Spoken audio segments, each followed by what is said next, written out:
सहनावतु सहनौ भुनक्तु सह वीर्यं करवावहै तेजस्विनावधीतमस्तु मा विद्विषावहै। ओम शांति शांति शांति।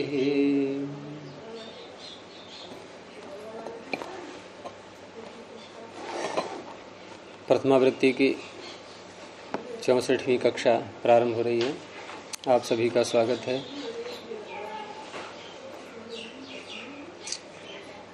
अव्यय संज्ञा का प्रकरण कल पूरा हो गया था 5 सूत्रों के द्वारा,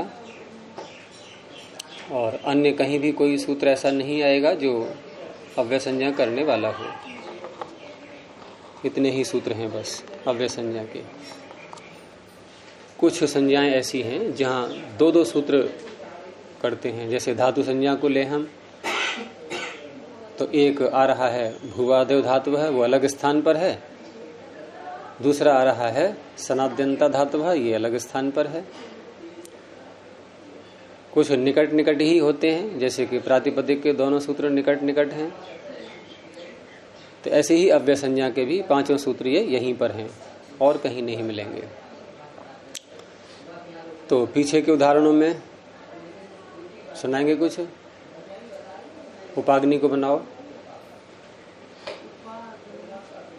पहले विग्रह, उसके बाद फिर वही प्रक्रिया जो समास की होती है, और विग्रह का पता चलता है अर्थ से। तो शब्द का अर्थ क्या है उपाग्नि का?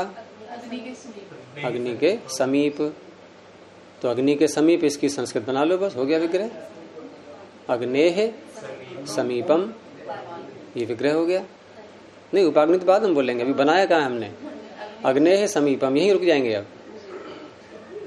अब उसके बाद फिर अलौकिक विग्रह होगा। तो अलौकिक विग्रह में हम विभक्ति लाते हैं आगे। तो विभक्ति में अग्नेः समीपम जिस क्रम से बोला है उसी क्रम से शब्दों को रखेंगे। तो अग्नि ngस और उप सु। फिर आगे हाँ, समास कैसे करेंगे? हाँ, ये दूसरा सूत्र है यहाँ पर। नहीं, यहाँ हाँ उपाग्नि का तो हमने उससे किया है, अग्निम प्रति। हाँ, अग्निम प्रति करके। नहीं, उपाग्नि बना रहे हैं, प्रत्यग्नि उपाग्नि बना रहे हैं ना। उपाग्नि में तो समीप अर्थ ही लेंगे, प्रत्यग्नि में लक्षणे नाभि प्रति आभिमुख्य, वहां ये सूत्र लगाएंगे।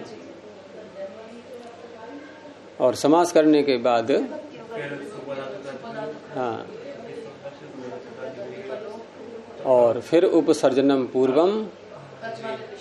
हाँ, तो तैयारी थोड़ा अधिक करो, अभी कम हो रही है आप लोगों की। चलिए आगे देखते हैं। अब एक नई संज्ञा आ रही है आगे, जो कि 2 सूत्रों में पूरी हो जाएगी, और उस संज्ञा का नाम है सर्वनाम स्थान। तो शी सर्वनाम स्थानम, शी प्रथम एक वचनांतम, सर्वनाम स्थानम सप्तम एक वचनांतम। अब शी इन्होंने जैसे कहा कि ये प्रथमा का एक वचन है, तो प्रथमा के एक वचन में तो सु प्रत्यय आता है, तो बनना चाहिए शी ही। सु को विसर्ग होगा ना, जैसे हरि शब्द का हरि ही, मुनि ही, ऐसे ही शी ही। तो क्यों नहीं है यहाँ विसर्ग? लुप्त प्रथमांत भी कह सकते हैं, लेकिन प्रथमांत कह करके क्या समाधान होगा? हम लुप्त तो हटा दें शब्द, तो प्रथमांत कह करके क्या समाधान होगा? नपुंसक लिंग मान करके, नपुंसक लिंग मान करके स्वमोर नपुंसकात सूत्र से सु का लुक हो जाएगा, रह गया शी।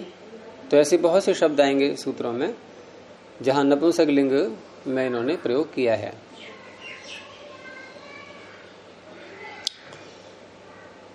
तो यहां पर अनुवृत्ति किसी की नहीं है, समास भी कोई नहीं है, पीछे से कोई प्रकरण नहीं है इसके साथ जुड़ा हुआ।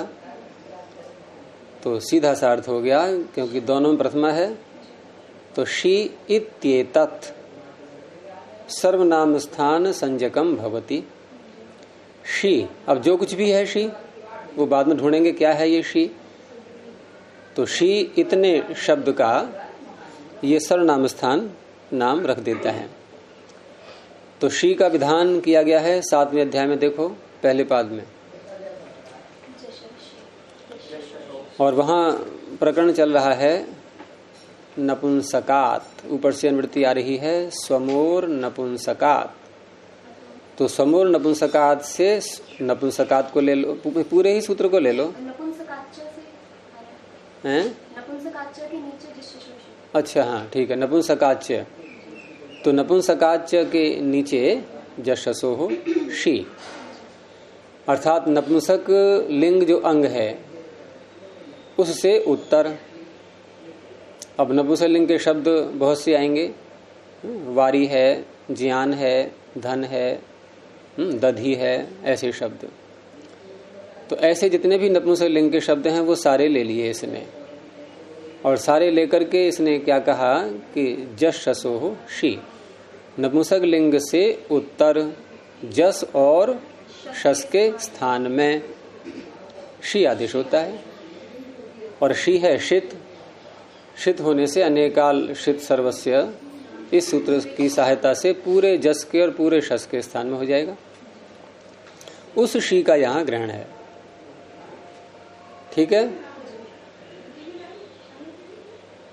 और समूर्ण इससे जशसो शी से आगे क्या सूत्र है, फिर समूर्ण नपुंसकात। अब क्योंकि इसने केवल जस और शस को लिया है, बाकी अन्य जो प्रत्यय आएंगे उनमें अलग अलग कार्य होते रहेंगे, लेकिन सु और अम जब आते हैं, जस और शस तो प्रथमा द्वितीया के बहुवचन के प्रत्यय हैं, प्रथमा और द्वितीया के जो एक वचन के प्रत्यय हैं सु और अम, उनका समूह नपुंसकात लोक कर देता है नपुंसक लिंग में। जैसे दधी का क्या बनेगा, प्रथमा के और द्वितीया के एक वचन में केवल दधी, सु भी आया अम भी आया, दोनों हटा दिए गए। लेकिन समूह नपुंसकात का फिर अपवाद भी है सूत्र, क्या है उसके आगे, अतोम।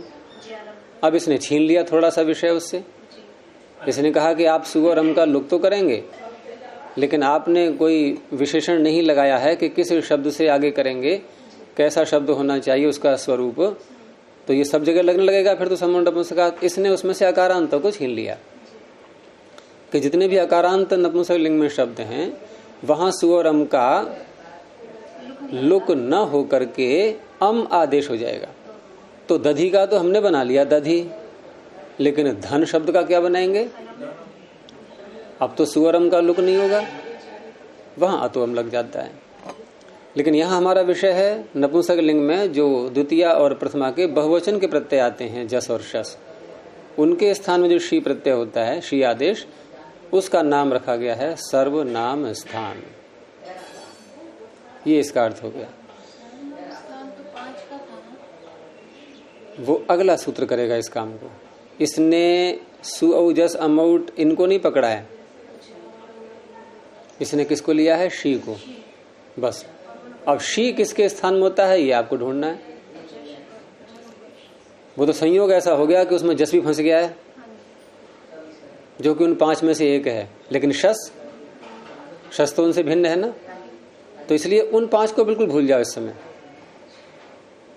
केवल जस और शस इनके स्थान में जो शी होता है उसका नाम सर्वनाम स्थान है, और 5 प्रत्ययों का नाम सर्वनाम स्थान है, ये अगला सूत्र बताएगा।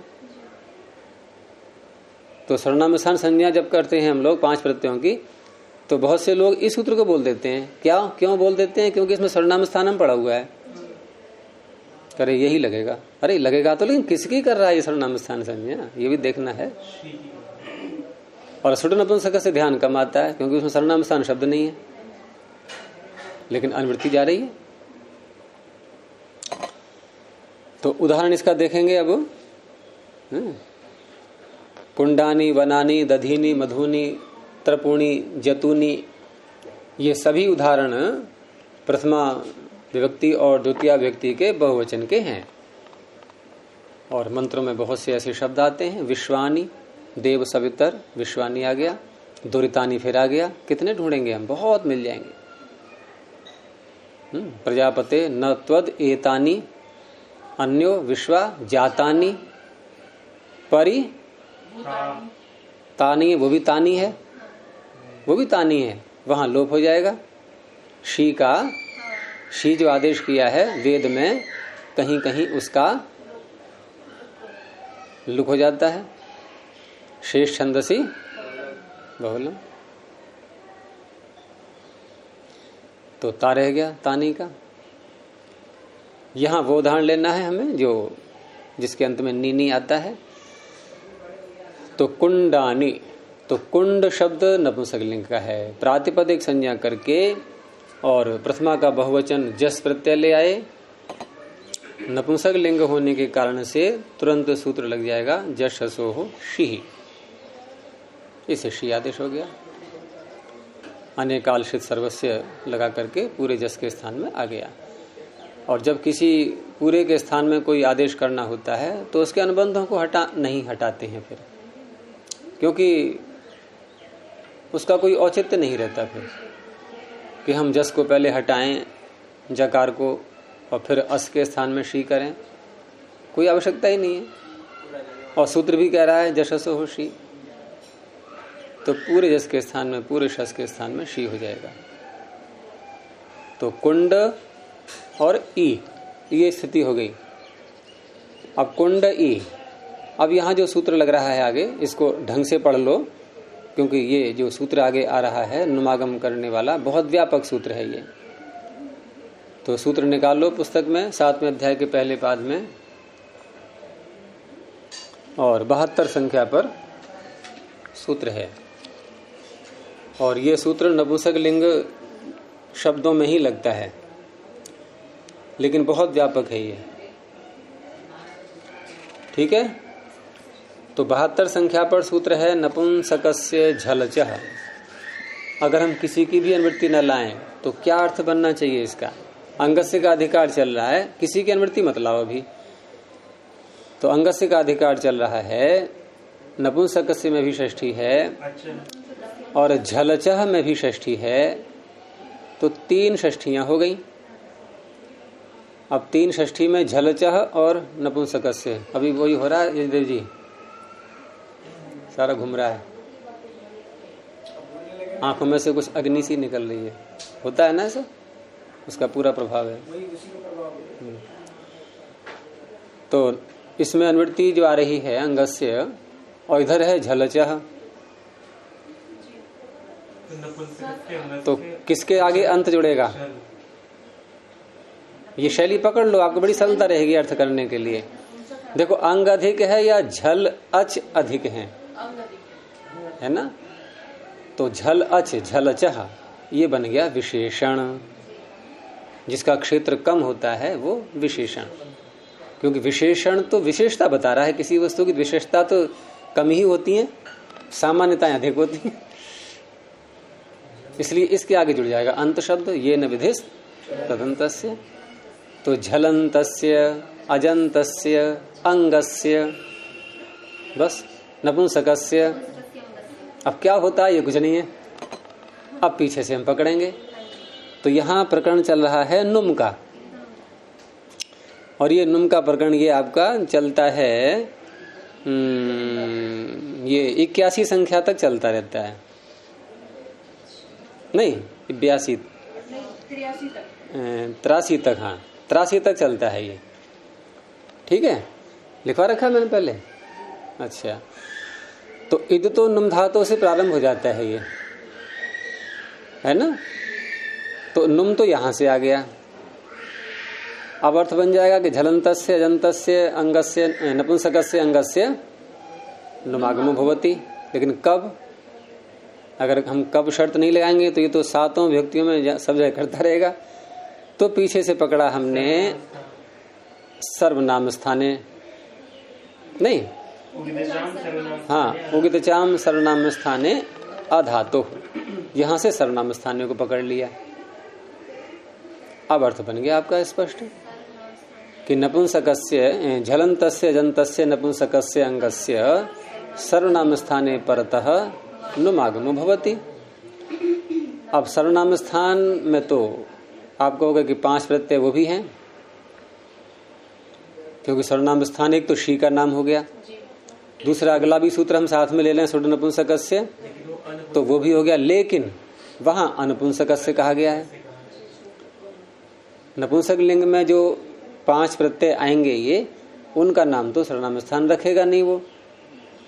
तो इसलिए अब इस सूत्र में क्योंकि नपुंसकस्य शब्द आ रहा है, तो इसका संबंध शी सर्वनाम स्थानम से ही हो पाएगा। सुड नपुंसकस्य से जो सर्वनाम स्थान संज्ञा हो रही है, वहां इसका प्रवेश नहीं हो पाएगा, क्योंकि वो पुल्लिंग और स्त्रीलिंग के लिए है, नपुंसक लिंग के लिए नहीं है। तो केवल शी प्रत्यय में ये लगेगा, नपुंसकस्य झलचः। अब यहाँ पूरा सूत्र का अर्थ आपने समझ ही लिया है। अब इसको घटाओ। इसमें हमारे सामने है कुंड और ई। ये कैसे अंग मांग रहा है? झलंत अथवा अजंत। कुंड कैसा है? अजंत है। अब षष्ठी विभक्ति जिसमें आ रही है उसको नुम होगा, तो षष्ठी विभक्ति झलचः में आ रही है, यानी कुंड में षष्ठी हो गई है, समझ लो आप। तो जहां षष्ठी होगी और नुम आगम हो रहा है, नुम है मित, तो मित होने से मितचवंत्यात् परः लग जाएगा।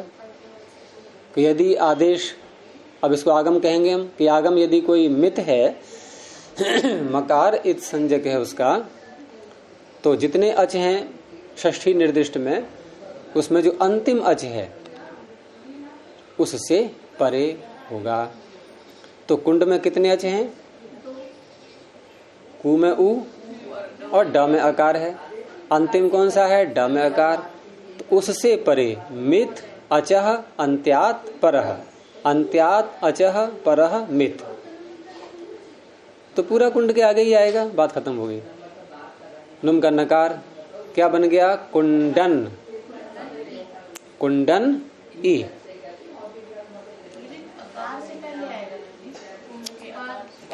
सूत्र बोलो, ये व्यवस्था कौन कर रहा है? सूत्र बोलो।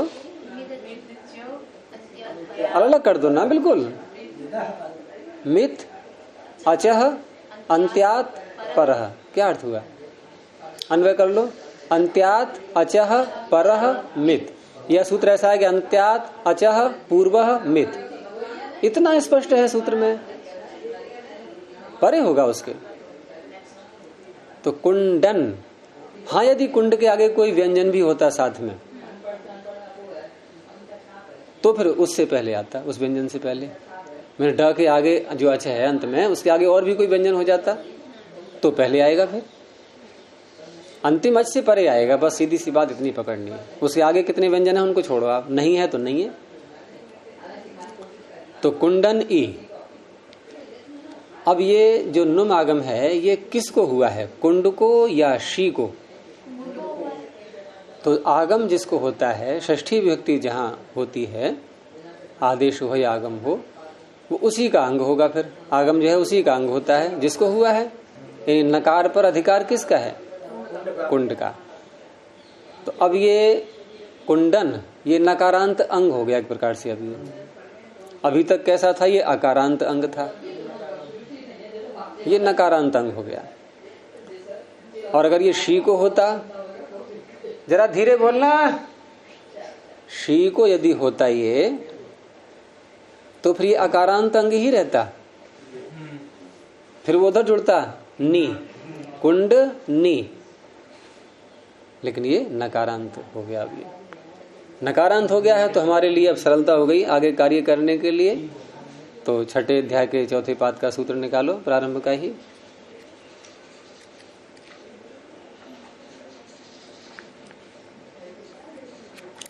सर्वनाम स्थाने चासम बुद्धौ। अंगस्य का अधिकार वहां भी चल रहा है। तो सर्वनाम स्थाने चासम बुद्धौ में हमें अनुवृत्ति लानी है नोपधायाः की, और दीर्घ आ रहा है पीछे से, और अंगस्य आ रहा है।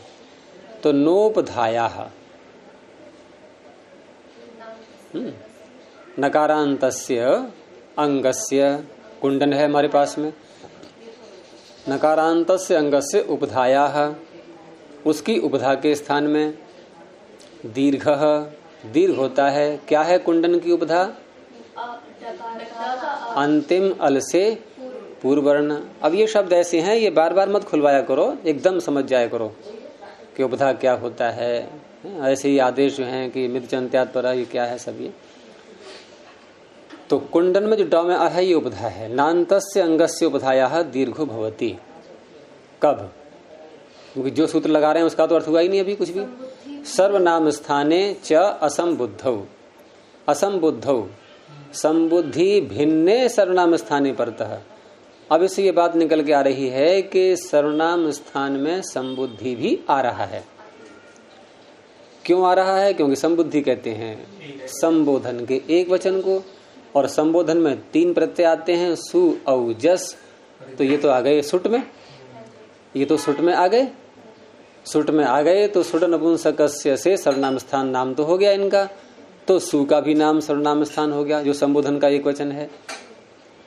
तो सर्वनाम स्थान कहने से यदि असंबुद्ध न कहें तो संबोधन के एक वचन में भी ये सूत्र लगने लगेगा दीर्घ करने वाला, इसलिए असंबुद्ध कहना पड़ा।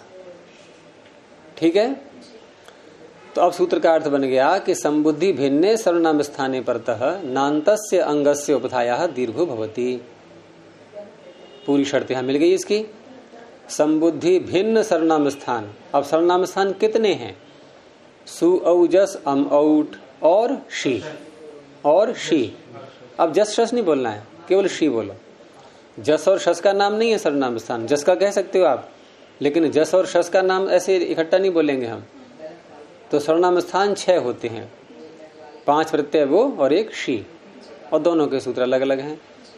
तो यहाँ शी वाला सर्वनाम स्थान परे है, सुडनपुंसकस्य वाला नहीं, वो नहीं है अभी यहाँ पर, क्योंकि ये शस में भी लगेगा, ये शस में भी लगेगा ना। तो इसने सर्वनाम स्थान पर रहते, और संबुद्धि भिन्न है क्योंकि शी का नाम संबुद्धि नहीं है। शी किसका, संबुद्धि किसका नाम है? सु का, वो भी संबोधन के सु का। अगर सामान्य प्रथमा व्यक्ति है संबोधन नहीं है तब भी वो संबुद्धि नहीं बनेगा। इसने कर दिया दीर्घ। दीर्घ किसे कहते हैं? उकालो झरस्व दीर्घ प्लुतः। तो 2 मात्रा का बन गया ड का अ। कुंडान ई, कुंडानी हो गया।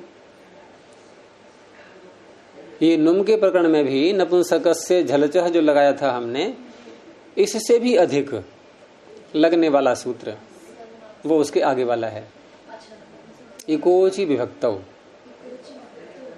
क्योंकि इसने बहुत सारे प्रत्यय ले लिए। नपुंसकस्य झलचह ने कितने प्रत्यय लिए? 5 प्रत्यय या शी नहीं, 5 प्रत्यय क्यों लेगा वो? उनका तो नाम, वो तो नपुंसक से भिन्न होंगे। केवल शी पकड़ा है उसने। और एकोची विभक्तौ ने तृतीया विभक्ति से लेकर के और सप्तमी तक के प्रत्यय, और उनमें भी जो आजादी हैं, तो कितने हैं देखो, टा, ङे, ङसी, ङस, ओस, आम, ङी, ओस, 8 प्रत्यय हैं। तृतीया से लेकर के सप्तमी के बहुवचन तक उनमें जो आजादी है, तो टा आजादी है, टकार हट जाएगा, आ रह गया। ङे आजादी है, ङकार हट जाएगा, ए रह जाएगा। ङसी आजादी है, ङकार हट जाएगा, अस रह जाएगा। और ङस भी आजादी है। फिर ओस आजादी है, आम आजादी है। फिर सप्तमी का ङी आजादी है, फिर ओस आजादी है। इतने प्रत्ययों के पर रहते जो नपुंसक लिंग के शब्द होते हैं। कैसे? इगंत, जैसे दधी, वारी, इन सब को नुमागम करता है। ये किवाड़ लगा लो घर की, ठीक है। तो दधी का हम जब प्रयोग करेंगे तो तृतीया से लेकर के जो 8 प्रत्यय आएंगे सप्तमी के बहुवचन तक, यहां नुमागम होगा। तो क्या बनता है तृतीया के क्वेश्चन में? दधी में ना तो है नहीं कहीं भी। दधना,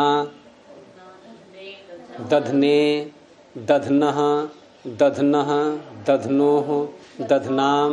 मैंने 8 ही बोल रहा हूँ, वही दधनी, दधनोः।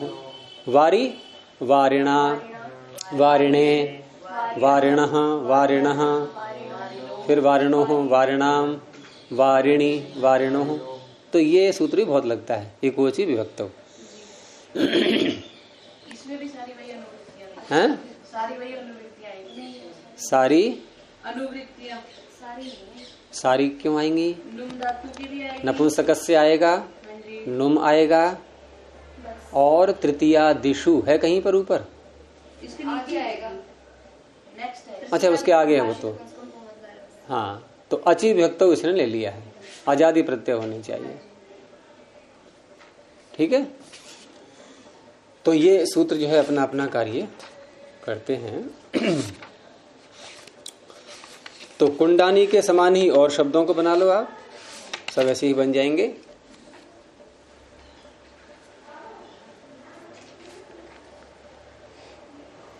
नहीं तो इसमें तृतीया से नहीं है, फिर वो ध्यान मेरा आगे पहुंच गया था तृतीया इशू वाला, ये तो फिर और फैलेगा। अभी हमने 8 जगह लगाया था इसको। मेरी आजादी तो फिर इससे पहले पीछे वाले ही पकड़ेंगे। अब पीछे वाले कौन से पकड़ेंगे? जैसे द्वितीया का प्रथमा का द्विवचन, द्वितीय प्रथमा का द्विवचन, तो वो भी आजादी है। तो गुरुजी फिर सर्वनाम स्थान के लिए नहीं बनाने की नपुंसक से झिझक की आवश्यकता है क्या? वहां पे भी आजादी विभक्ति पर है। नहीं, वो श्री के लिए बनाया गया है अलग से, केवल जो है वो अलग है वो। और ये जो है ये अची विभक्तों में सप्तमी है ना, तीसरा भाग है किसी के पास में अभी? देखना जरा, ये एक हम पंचमी है क्या? ये कोची विभक्तो मुझे देना।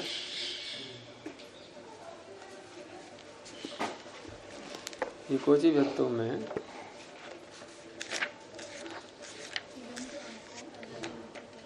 आता है।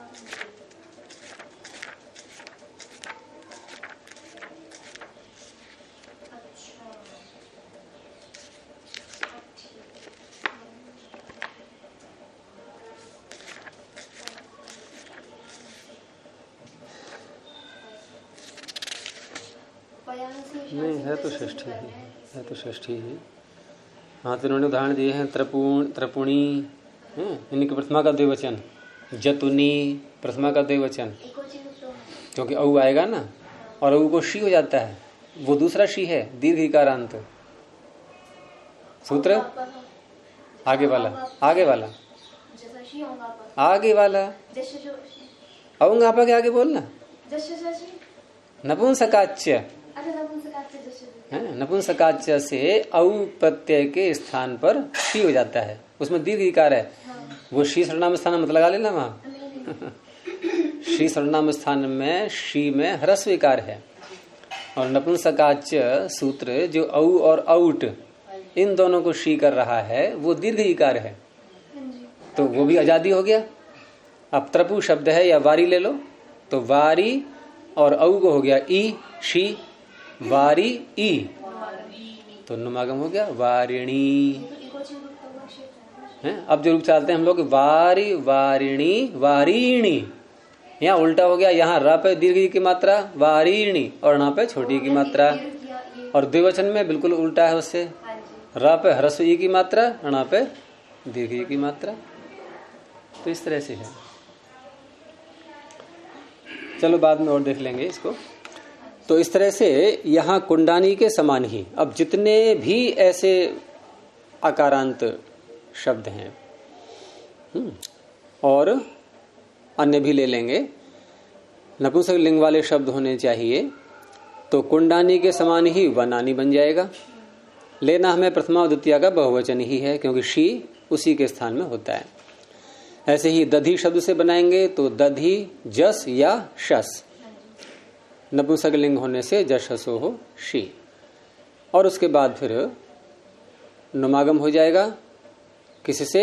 नपुंसकस्य झलचः, और सर्वनाम स्थाने चा संबुद्ध से दीर्घ हो गया, तो दधीनी, मधु से मधुनी, त्रपु शब्द से त्रपूणी, त्रपु उसको कहते हैं वो जो धातु होती है ना, रांगा, जैसे टांके वगैरह लगाते हैं, जोड़ते हैं। रांगा शायद लेपते भी तो हैं पात्रों पे, वो क्या लेपते हैं? कली करते हैं। वो क्या चीज होती है जिसे कलई करना बोलते हैं? नहीं, धातु का नाम क्या है उसका? रांगा ही होती है। रंगा होता है ना, क्योंकि पात्र सफेद हो जाता है। हाँ, सिल्वर सी कलर। विशेष करके पीतल के पात्र में ज्यादा कराते हैं, और अंदर की ओर से, बाहर की ओर से भले ही मत कराओ, क्योंकि अंदर हम खाना पकाते हैं तो उसका प्रभाव ना पड़े, इसलिए पीतल का प्रभाव ना पड़े इसलिए। लेकिन वो कुछ काल तक काम करता है, फिर कराना पड़ता है बार बार ऐसे। पहले बहुत कराते, अब तो स्टील के पात्र आ गए, अब तो झंझट ही खत्म हो गया सारा। तो ये हो गया, बस सूत्र पूरा हो चुका है आपका। त्रिपुणी में इतना ध्यान रखेंगे कि त्रिपुणी में जो है न को ण भी करना पड़ेगा, क्योंकि त्र में र आ रहा है। तो रसाभ्याम नूर्ण समान पदे के आगे वाला सूत्र अट कुपवांग नुम व्यवायपी, क्योंकि व्यवधान हो रहा है तो अट कुपवांग लगाते हैं, व्यवधान नहीं है तो रसाभ्याम नूर्ण समान पदे। तो त्रिपुणी जतूनी इस तरह से बन जाएंगे। चलिए अगला देखते हैं, सुड नपुंसकस्य। यहां सुट, तो सुट नपुंसकस्य में सुट प्रथमैक वचनांतम, अनपुंसकस्य षष्ठीक वचनांतम। इसमें समास हो जाएगा न नपुंसकम अनपुंसकम न तत्पुरुष तस्य अनपुंसकस्य। तो अनपुंसकस्य सुट, ये संबंध में षष्ठी है। षष्ठी के बहुत सारे अर्थ होते हैं। अब यहां वो के स्थान वाला मत लगा देना, के स्थान में। क्यों? देखो, षष्ठी स्थान योगा सूत्र ये परिभाषा है, ये न्यायाधीश है।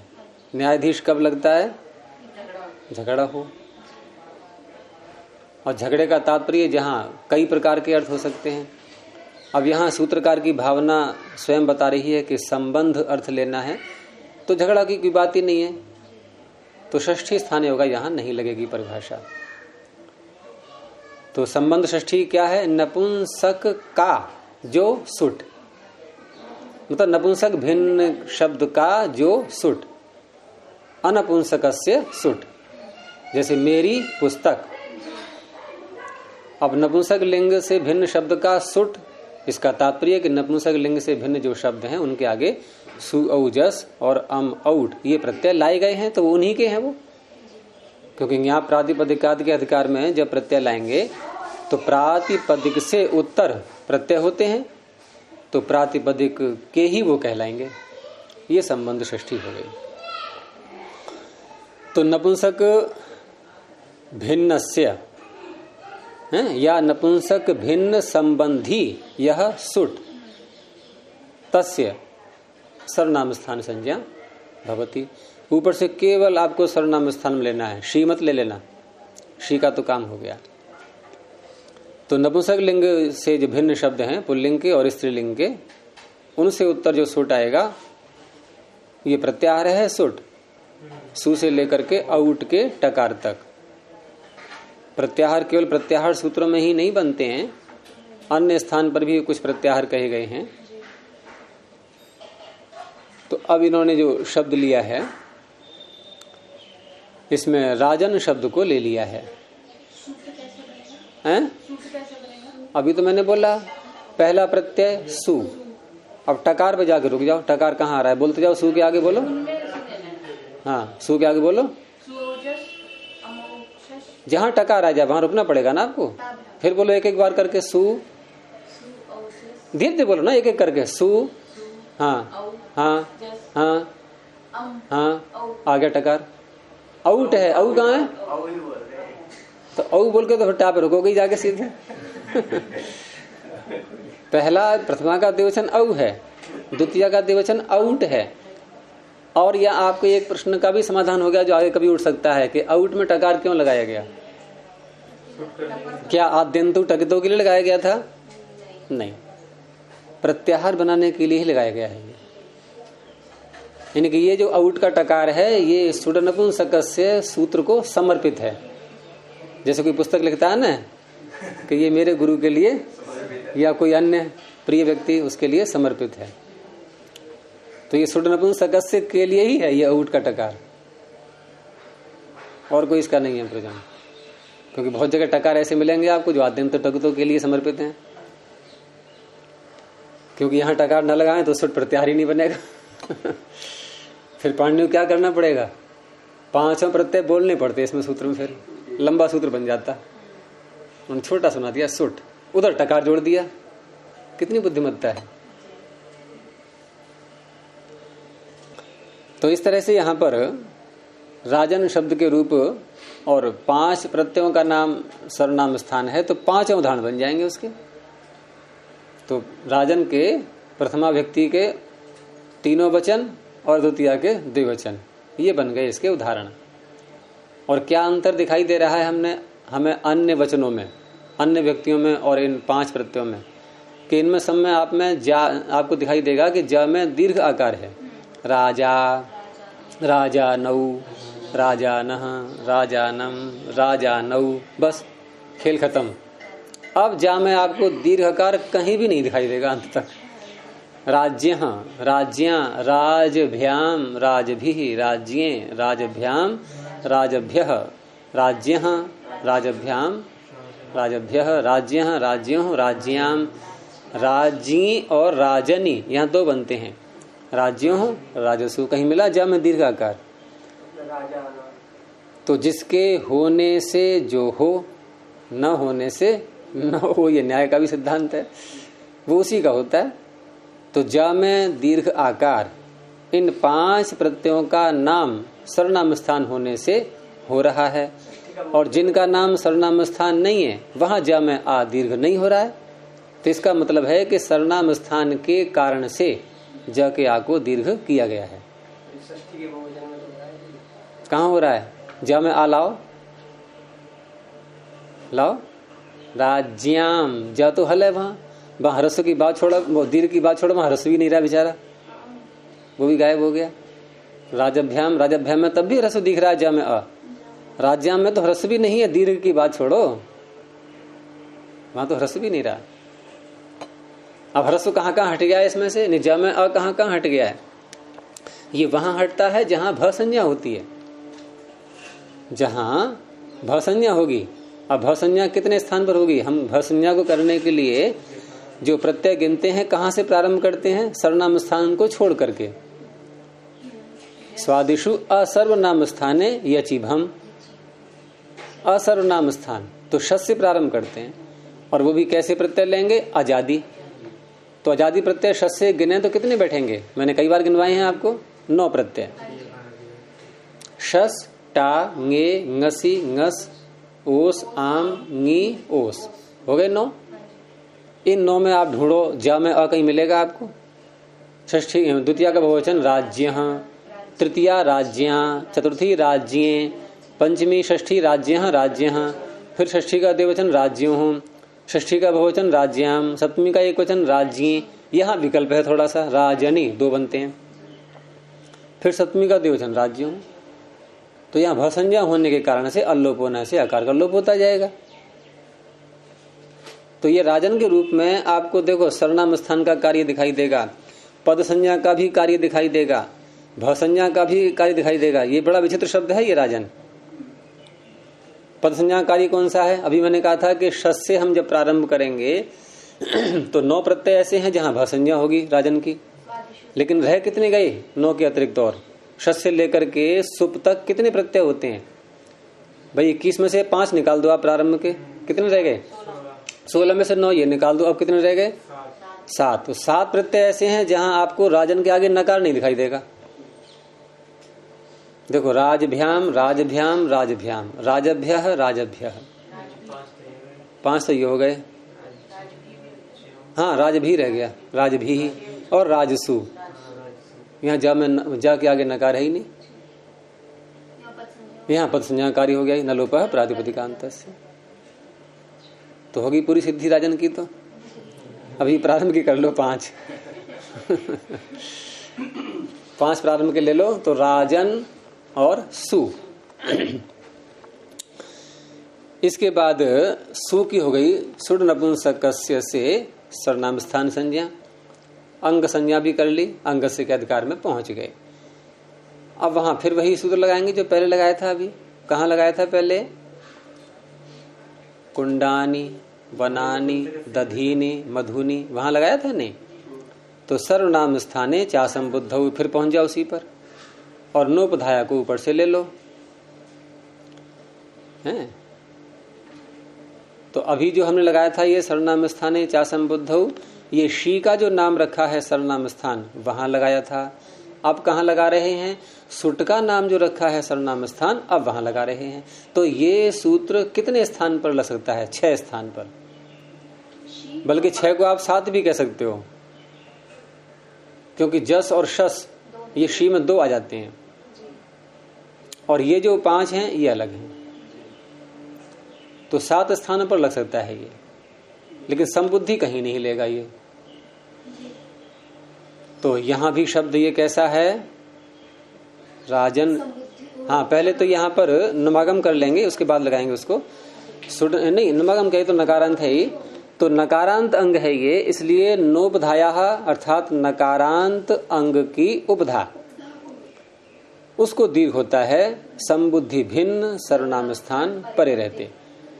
तो पूरी शर्त सूत्र की पूरी हो चुकी है। राजन नकारांत अंग है, आगे संबुद्धि भिन्न सर्वनाम स्थान सुपरे है, अर्थात यदि हमें हे राजन बोलना हो तो ये सूत्र नहीं लगेगा, क्योंकि हे राजन बोलते ही अब जो सु आगे आएगा इसका नाम हो जाएगा संबुद्धि, एक वचनम संबुद्धि ही। और संबुद्धि में ये दीर्घ करेगा नहीं, संबुद्धि परे रहते, तो क्या बोलेंगे? हे राजन। सु हट जाएगा। सु कैसे हटेगा? शब्द हलंत रह गया। सूत्र सही बोला करो, फिर बोलो दोबारा। आपका तो गलत हमेशा ही रहा है, नहीं हुआ बिल्कुल। फिर बोलो आप, फिर बोलो एक बार। नहीं हो रहा है, ये सही बोला है मैंने। ल में अ नहीं है, तू भी गलत बोल रही है। हाँ, ये सही हुआ। फिर गलत। हलन्याभ्यो, जहां आपकी जीभ चिपक गई ल बोलते समय, उसको कुछ देर चिपका रहने दो और उसके चिपके चिपके ही नकार को बोलो। फिर वही बात, ला पे जीभ हट गई आपकी। अरे अच्छा, आगे मत बोलो कुछ, हल बोलो, केवल हल बोलो, केवल हल। बस जीभ कहाँ लगी है ध्यान दो, पहले बोलो, देखो कहाँ लगी है जीभ, देख लिया, स्थान देख लिया। अब इसको हटाना नहीं वहां से, और न्याभ्यो बोलो। फिर वही समस्या आ गई, ये क्यों हट जाती है जिह्वा वहां से? नहीं बना। हलन्याभ्यो, अब हटी जीव नहीं हटाना वहां से, और अंगाओं को बोलो। फिर वही बात हो गई, पानी वहीं गिरेगा, चाहे परनाला वहीं रहेगा, चाहे पंच कुछ भी कहें। नहीं, पंचों की बात सिर माथे पर, परनाला वहीं गिरेगा भाई। तो इससे हे राजन के आगे जो सु आएगा संबोधन के एक वचन में, वो हट जाएगा, इसलिए हे राजन। लेकिन संबोधन नहीं है तो राजा, अब राजा बनेगा। तो राजन सु सर्वनाम स्थाने चा संबुद्धौ, क्योंकि सर्वनाम स्थान नाम हो गया इसका सुड़ नपुंसकस्य से, उपधा को दीर्घ हो गया। राजान सु। अब राजान सु इतना बनाने के बाद अब एक एक की छंटनी होगी यहाँ पर। तो यहाँ वही सूत्र फिर आ रहा है जिसको हम बार बार बोल रहे हैं, हलन्याभ्यो। तो इससे क्योंकि सु का उ हट गया, सकार रह गया, सकार रह गया तो ये बन गया अप्रिक्त, अकेला रह गया ना, अप्रिक्त एकाल प्रत्यय। क्योंकि हलन्याभ्यो सूत्र ये अप्रिक्त संज्ञा होने पर ही लगता है, इसने सकार का लोप कर दिया। अब कितना रह गया? राजान। अब रह गया राजान। अब राजान पद संज्ञा तो है ही इसकी सुप्तिगंतम पदम से, और पद संज्ञा होने पर पद के अंत में यदि कहीं नकार आ जाए, अथवा प्रातिपदिक के अंत में नकार आ जाए, अथवा नहीं, दोनों ही बातें एक साथ, प्रातिपदिक भी हो वो और पद भी हो, तो प्रातिपदिकांतस्य, हाँ, न लोपः प्रातिपदिकांतस्य, प्रातिपदिकांतस्य पदस्य नकारस्य लोपो भवति। प्रातिपदिक के अंत में जो नकार आ रहा है और साथ में पद भी हो, इसको यूं भी कह सकते हैं कि प्रातिपदिकांतस्य पदस्य नकारस्य। प्रातिपदिकांत, अब अंत शब्द कहाँ जुड़ रहा है? ये ये किसका बनेगा विशेषण? नकार का, नकारस्य, प्रातिपदिकांतस्य नकारस्य। हाँ, प्रातिपदिकांत, प्रातिपदिक के अंत में जो नकार आ रहा है, तो ये भी गया, रह गया राजा।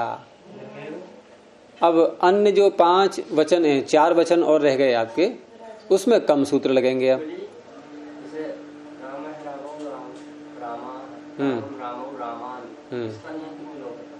ठीक है तुम्हारा प्रश्न। तो वहां जब पूरा प्रकरण पढ़ लोगे तुम, तो वहां तुम्हें उत्तर आ जाएगा। देखो ये देगी अर्चना उत्तर। सोचना पहले, फिर बताएंगे बाद में, ठीक है? थोड़ी बुद्धि लगाओ इसमें कि कोई तो रोकने वाला आएगा, कैसे रुकेगा वो देखना, ठीक है? देखो यहाँ जो है ना, चलो बता ही देते हैं। ये जो है, ये नकार किया किससे था हमने? रामान का नकार किससे किया था? कहाँ पहुंच गई तो? शसुना। तस्मात् छसो नः पुंसी। तस्मात् में कौन सी व्यक्ति है? पंचमी। शसः में कौन सी व्यक्ति है? षष्ठी। जब पंचमी से उत्तर षष्ठी के स्थान में कोई कार्य करते हैं तो सूत्र लग जाता है आदेह परस्य। पर को कहा हुआ कार्य शसः पर हो गया, तस्मात् शसः नः पुंसी, तो शस हो गया परे, उसमें है षष्ठी। तो परस्य यानी पर में षष्ठी होनी चाहिए, शस में षष्ठी है ही, तो पर को कहा हुआ कार्य आदि वर्ण को होता है। तो शस के कौन से वर्ण को नकार होगा? क्योंकि नकार अनेकाल तो है नहीं, नकार अनेकाल तो है नहीं। जो अनेकाल से सर्व से लगा लो तो क्या सूत्र लगना चाहिए? अलोन्त्यस्य। अलोन्त्यस्य लगाएंगे तो शस के सकार को नकार, ये शस के सकार को नकार करेगा फिर। लेकिन अलोन्त्यस्य का अपवाद है आदेह परस्य। यदि पर को कार्य कहा गया है कोई तो वो आदि वर्ण को होता है। तो शस के कौन से वर्ण को नकार होगा? आकार को, ठीक है? अब मान लो राम और दीर्घ भी कर लो, कोई बात नहीं, दीर्घ तो हो ही जाएगा। तो रामान और सकार है आगे। अब ये जो प्रातिपदिक है और पद भी है ये, तो प्रातिपदिक के अंत में क्या वर्ण है? सकार। इसको संयुगांत से लोप से हटा देंगे। अब जो रामान का नकार अंत में आ रहा है, क्या ये मूल प्रातिपदिक के अंत में था? वो पद के अंत में, मूल पद के अंत में था? ये नहीं था ना। तो वहां जो प्रातिपदिक से भी कहा गया है, पद से भी कहा गया है, वहां उसका तात्पर्य ही यही है कि मूल अवस्था में जो पद है और उस पद के अंत में जो शब्द आ रहा है, वो यदि नकार अंत में है तो करेगा। यहाँ नकार अंत में नहीं था, यहाँ सकार अंत में था, ठीक है ना? और सकार का संयुगांत से लोप किया था हमने। और इसको इस तरह से भी ले सकते हैं कि पूर्वत्रा सिद्धम, तो नलोपः प्रातिपदिकांत से पहले है या संयुगांत से लोपः पहले है? देखो क्रम निकाल के।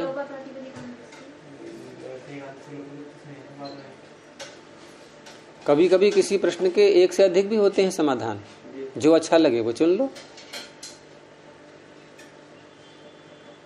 पूर्वत्रा सिद्धम निकालो, 8वें अध्याय का दूसरा पाद, 8वें अध्याय का दूसरा पाद। तो देखो पहले दूसरे कॉलम में नलोपः प्रातिपदिकांत से मिल गया। अब संयुगांत से लोपा को ढूंढो, हैं? अब लगाओ पूर्वत्रा सिद्धम, यानी संयुगांत से लोपा ने सकार का लोप कर दिया। अब ये नकार अंत में आ गया। तो पूर्वत्र असिद्धम, 2 अर्थ होते हैं इसके कि 3 पाद असिद्ध होते हैं सवासत अध्याय की दृष्टि में। इन 3 पादों में भी पूर्व सूत्र की दृष्टि में पर सूत्र असिद्ध हो जाता है। तो नलोपः को संयुगांत से लोपा से किया हुआ लोप दिखाई ही नहीं देगा, तो उसे क्या अंत में दिखाई देगा? बस बच गया नकार। चलिए आगे। तो राजा बन गया। ऐसे ही जब औ प्रत्यय लाएंगे तो आपको और कम सूत्र लगाने होंगे। अब औ प्रत्यय लाएंगे तो न तो आपको हलंग्याभ्यो दीर्घा सूत्रस्य सूत्र लगाना होगा, न ही नलोपः प्रातिपदिकान्तस्य लगाना होगा। बस राजन औ सुट नपुंसकस्य से सर्वनाम स्थान संज्ञा, नलोपः प्रातिपदिकान्तस्य से वो क्या नाम सर्वनाम स्थान जा संबुद्ध से, बस हो गया कार्य। राजानौ, ठीक ऐसे ही बहुवचन में राजानः जस प्रत्यय में, ठीक ऐसे ही द्वितीय के क्वेश्चन में राजानम और फिर राजानौ, हो गया पूरा। सर्वनाम स्थान संज्ञा और सर्वनाम स्थाने चा संबुद्ध से दीर्घ, बस। अब शस से आगे फिर कार्य बदल जाता है, वहां फिर अन्य सूत्र लगते हैं। तो ये भी सूत्र हो गया आपका सुड नपुंसकस्य। ये राजन है, ये शब्द में नकार कैसा है? ये एज इट इज ही है। ये धातुओं से बनते हैं शब्द उणादि कोश में।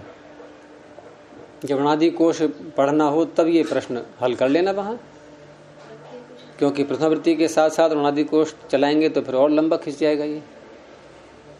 ऐसे तो ये आपके सारे ही शब्द हैं, ये जितने भी शब्द आप बोलेंगे सभी किसी न किसी धातु से बनते हैं। सर्वनाम संज्ञा जिन शब्दों ने की थी हमने, तद यद एतद युष्मद अस्मद, ये सब धातुओं से बनते हैं और सबके सूत्र हैं उणादि कोश में। युष्मद अस्मद सूत्र है इसका युष्य सिभ्याम मदिक, युष और अस धातु से मदिक प्रत्यय करके बनता है युष्मद अस्मद। ऐसे ही राजन है, ऐसे ही तद यद है, ये सब उणादि कोश में दिए हुए हैं। तो मूल तो वहां से पकड़ेंगे हम फिर, हैं? हाँ, इसको पढ़ लो फिर निर्णय कर लेना कौन से क्रम पे रखना है, पहले इसको पूरा कर लो, ठीक है।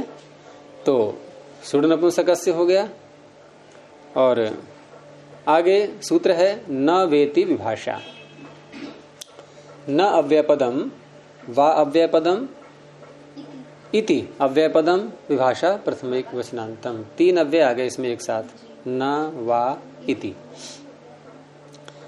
न का अर्थ आपको सबको पता ही है, निषेध अर्थ में आता है ये, और वा का अर्थ आता है विकल्प में कि ऐसा भी हो और ऐसा भी हो, 2 चीजें हैं, उनमें से एक कोई सा भी हम ले सकते हैं, क्योंकि भाषा में प्रयोग तो एक ही प्रकार से होगा, दोनों प्रकार से नहीं हो सकता है।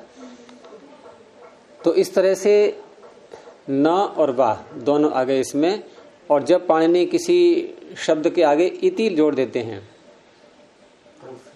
तो वहां शब्द का स्वरूप हट करके शब्द मात्र हैं, हाँ शब्द मात्र रह जाता है, लेकिन शब्द का मतलब वहां पर इस तरह से दिखाना होता है इनको कि न से जो अर्थ निकल रहा है, वा से जो अर्थ निकल रहा है, इन सबको मिला करके हम उसको विभाषा बोलेंगे। संज्ञा सूत्र है ये भी नाम रख रहा है, ये विभाषा संज्ञा करता है ये, और विभाषा संज्ञा करता है। विभाषा का अर्थ लेते हैं प्राय करके हम विकल्प, और पाणिनि ने जहां जहां भी विकल्प का कोई कार्य किया है तो कितने शब्दों का प्रयोग किया है उन्होंने। कभी किसी आचार्य का नाम बोल देते हैं, कभी वा कह के बोल देते हैं, कभी अन्यतरस्याम कह के बोलते हैं, कभी विभाषा कह के बोलते हैं। 4 प्रकार हैं उनके, उनमें से एक प्रकार ये सूत्र ले रहा है, क्योंकि वा संज्ञा नहीं है, अन्यतरस्याम संज्ञा नहीं है, आचार्य का नाम कोई संज्ञा नहीं है विकल्प विधि की, विभाषा संज्ञा है। तो विभाषा संज्ञा किसकी होगी, अर्थात यदि किसी सूत्र में विभाषा शब्द कहा गया है तो भले ही हम कहते हैं कि जैसे वा का अर्थ विकल्प है, अन्यतरस्याम का अर्थ विकल्प है, ऐसे ही विभाषा का अर्थ विकल्प है, लेकिन अंतर आ जाएगा उसमें थोड़ा, क्योंकि विभाषा कह करके यदि विकल्प कर रहे हैं वो, तो कुछ और विशेषता भी है उसमें थोड़ी सी। वो विशेषता क्या है, वो ये सूत्र बता रहा है।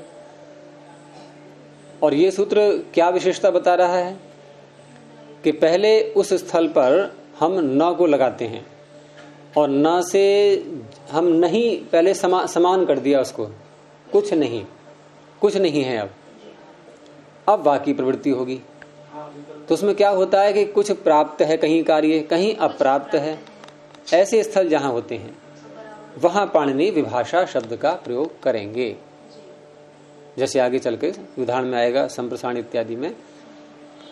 तो न शब्द से समीकरण करते हैं पहले, इसीलिए काशिका में और महाभाष्य में भी जो इसका अर्थ दिया हुआ है, इन्होंने किस तरह से लिया है कि अनयोर निषेध विकल्पार्थयोर विभाषा संज्ञा भवति। इतने से थोड़ा स्पष्ट नहीं हुआ अभी इनका। तो पहले कहा न इति निषेधे, हाँ, न इति निषेधे कृते सति वा इति विकल्पः प्रवर्तते, ये वाक्य है उनका कि न से पहले निषेध कर दिया, इन्हें प्राप्त है वो भी हटा दिया, अप्राप्त तो अप्राप्त है ही, इन्हें बराबर कर दिया बिल्कुल। जैसे ब्रह्मचारी जो है आचार्य कुल में, आचार्य के पास गुरुकुल में पढ़ने गए 8 वर्ष की अवस्था में। अब कोई राजा का बेटा आ रहा है, कोई बेचारे गरीब ग्रामीण व्यक्ति का निर्धन का बेटा आ रहा है, तो क्या किया वहां? समान, सब समान है। अब उनको विद्या का दान दिया जाएगा।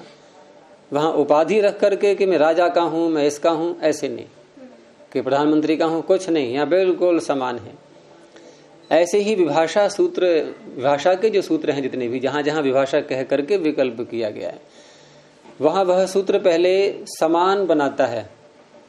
जिस क्षेत्र में वो कार्य कर रहा है वहां पहले सबको समान बनाएगा, उसके बाद फिर विकल्प की प्रवृत्ति होती है। इस तरह से होता है हैं? हाँ, अभी आएगा, देख लेंगे। तो उदाहरण दिया है उन्होंने, शुशाव शिश्वाय, शुशुवतु, शिश्वीयतु, दक्षिण पूर्व से दक्षिण पूर्वाय। वैसे पूरा पूरा स्वरूप तो इसका द्वितीय वृत्ति में ही खुलेगा जाकर के, लेकिन अभी थोड़ा संकेत ले लेंगे उसका। तो शुशाव बनाना है, धातु है इसमें टू ओश्वी गति वृद्ध्यो हो, ये गति और वृद्धि अर्थ में आती है। इसीलिए कहीं कोई सूजन हो जाती है हमारे शरीर में तो उसको संस्कृत में बोलते हैं श्वयथु, और इसी धातु से बनता है वो। और इसमें श्वयथु बनाने के लिए ही टू लगाया गया है अनुबंध धातु में। जिनमें टू अनुबंध होता है उन धातुओं से भाव में प्रत्यय करने के लिए अथुच प्रत्यय करते हैं।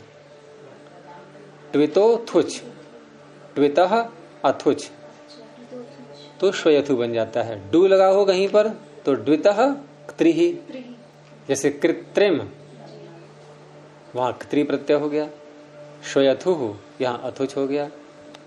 इसलिए ये टू और डू इत्यादि लगते हैं। तो टू ओश्वी गति वृद्ध्यो हो, इस धातु से अनुबंध डन हटा दिए। अनुबंध कितने हैं देखो, टू आदर इंटू डबह, ओ उपदेशे जनुनासिक इत, बस ई को नहीं हटाएंगे। ई को मैंने पीछे भी कहा था एक बार कि धातु ऐसी नहीं मिलेगी आपको जिसमें एक भी स्वर न हो, और अगर ऐसी कर भी दें तो बोलेंगे कैसे उसको? बोलो अच्छा, ई को हटा के बोलो श्वी को, ये तो आ निकल पड़ा मुंह में से आपके, स्वर ना निकले बिल्कुल भी, हो गया बस। कोई संकेत ही पकड़ पाएगा क्या बोल रहे हैं पता नहीं। 2-2 3-3 अच्छे तो मिल जाएंगे, लेकिन एक भी ना मिले ऐसा नहीं कि हम इसको ही मान लें अनुदात और उपदेश, एकाच क्या नाम उपदेश अनुनासिक, इसको ही मान लें अनुनासिक हम और इसकी भी संज्ञा कर दें, ऐसा नहीं। ओ है अनुनासिक, ई अनुनासिक नहीं है, तो श्वी रह गया। अब श्वी धातु से ये है लिट लकार का प्रथम पुरुष का एक वचन। थोड़ी सिद्धि समझनी पड़ेगी इसकी आपकी, एकदम नहीं समझ में आएगी ऐसे। ये धातु जो श्वी है तो हमें बनाना है, क्योंकि 11 लकारों में रूप चलते हैं। तो ये कौन सा लकार है? लिट लकार। और लिट लकार में इसके रूप 2 प्रकार के बनते हैं। 2 प्रकार के यूं ही बनेंगे क्योंकि सूत्र ही कह रहा है नवेति विभाषा, यहाँ तो प्रकरण ही विभाषा का चल पड़ा। अब तो विभाषा है तो 2 रूप तो बनने ही है। तो श्वी धातु से धातु संज्ञा करने के बाद धातु के अधिकार में अनुबंध हटा करके धातु के अधिकार में लिट लकार का सूत्र कौन सा है? वो परोक्षे लिट। तो परोक्षे लिट से लिट लकार आ गया। यदि पीछे हम लकारों की सिद्धि कर चुके हैं, वृद्धरादेश में ही अचई शीत इत्यादि उदाहरण आए थे धातुओं की सिद्धि के, और अधे गुणा में भी चयति जयति इत्यादि आए थे, उसमें जयते। तो परोक्ष लिट से लिट लकार आ गया। लिट लकार में भी अनुबंध हटा करके पहले उसमें ये देखेंगे कर्ता में ला रहे हैं, करण में ला रहे हैं, वो कर्ता में, कर्म में या भाव में, तो कर्ता में लिया है। ये लह कर्मणि च भावे चा कर्म के भ्यः। अब जो लकार बचा उसके स्थान में लस्य के अधिकार में तिप्तसी सूत्र आ जाएगा, ठीक है। और साथ में लिट लकार के जितने भी प्रत्यय होते हैं, यानी पूरा ही लिट लकार ये आर्ध धातुक होता है। आर्ध धातुकम शेषः के आगे सूत्र है, यही सूत्र है, लिट च और लिंगाशिषि। दो लकारों के स्थान में आने वाले प्रत्यय, जैसे यहाँ लिट लकार के स्थान पर जो तिप्त जी या त आताम झ आएंगे, इन सब का नाम क्या रहेगा? आर्ध धातुक। जबकि सूत्र है तिंग शित, तो तिंग में आ गए, ये तो तिंग में तिप्त जी त आताम झ सभी आ गए नहीं, तो इनका तो नाम सार्वधातुक होना चाहिए। लेकिन लिट लकार के और आशीर लिंग के स्थान में जब ये आते हैं तो इनका नाम क्या रहेगा? आर्ध धातुक। ये ध्यान रखना होता है। इसलिए 6 लकार हमारे आर्ध धातुक कहलाते हैं। ये पीछे मैंने बताया था आपको एक बार बहुत विस्तार से। उस 6 में आप 7 भी कह सकते हैं, क्योंकि इसके लिंग के 2 भेद बन जाते हैं ना, इसलिए इन्हें कुल मिला करके 11 लकार हैं। और उसमें लेट में थोड़ा विकल्प है कि उसमें सार्ध धातुक का भी कार्य होता है, आर्ध धातुक का भी होता है। उसको यदि अलग कर दें तो फिर कैसे कहेंगे कि 6 लकार आर्ध धातुक वाले और 4 लकार सार्व धातुक वाले। लट लोट लंग विधिलिंग ये रहेंगे सार्वधातुक लकार। और अन्य जो 6 लकार हैं उसमें 2 तो ऐसे हैं कि पूरे ही पूरे आर्ध धातुक हैं, लिट और आशीर्लिंग। और अन्य जो रह गए 4 उन 6 में से, उन 4 में तिप्तजी या ताताम झ आएंगे, ये तो रहेंगे साधातुक। लेकिन अन्य जो प्रत्यय आएगा वो होता है आर्धातुक। उसके कारण से इनका नाम पड़ा है आर्धातुक। वो अन्य प्रत्ययों में 4 लकारों में 2 जगह तो सिया ही आ रहा है, सियातासी लिलिटो, वो आर्धातुक का है। एक जगह आ रहा है तासी, वो भी आर्धातुक हो गया। एक जगह आ रहा है चिली, हो गए 4।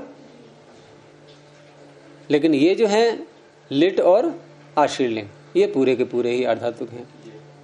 इनके अन्य कोई प्रत्यय आएगा वो भी आर्धातुक, यद्यपि अन्य इसमें क्या आएगा? आशीर्लिंग में आएगा, यहाँ तो आएगा नहीं कोई भी। लिट में तो कोई आता नहीं और प्रत्यय, विकरण है ही नहीं लिट में। लिट में विकरण होता ही नहीं। आशीर्लिंग में होगा, लेकिन वहां वो उस वही माना जाएगा जो आर्धातुक है, उसी का सारा भाग माना जाएगा, अंश उसका। तो हमारे सामने है लिट लकार यहाँ पर, तो ये आर्धातुक ही है पूरा। यद्यपि यहाँ आवश्यकता नहीं है उसकी कहने की, लेकिन कोई ये कह सकता है कि वहीं शब्द प्रत्यय क्यों नहीं करते? शब्द प्रत्यय कर्तरी शब्द से क्यों नहीं किया?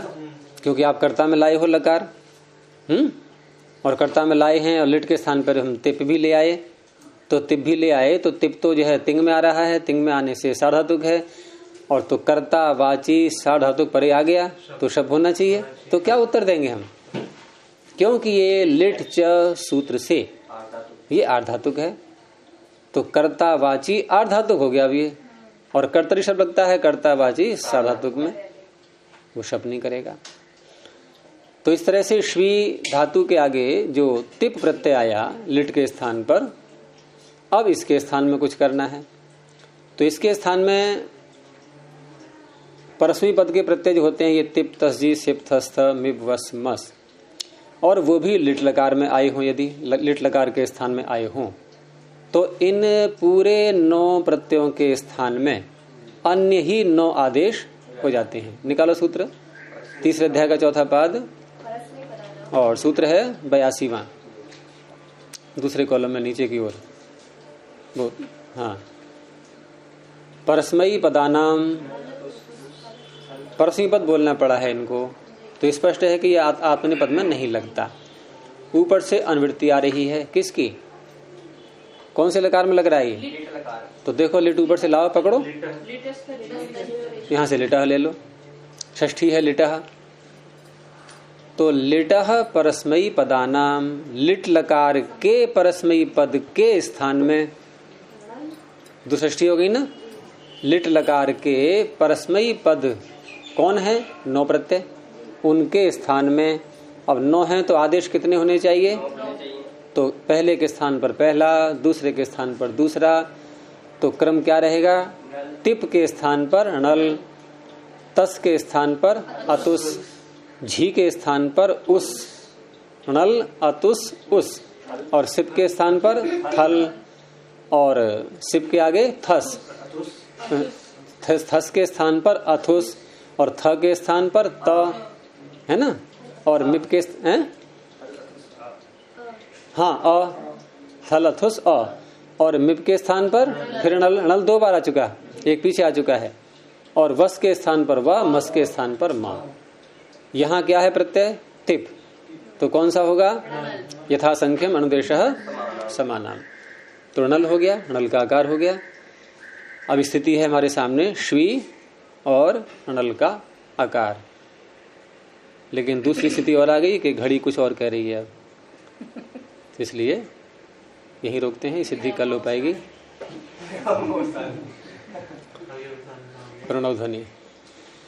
ओ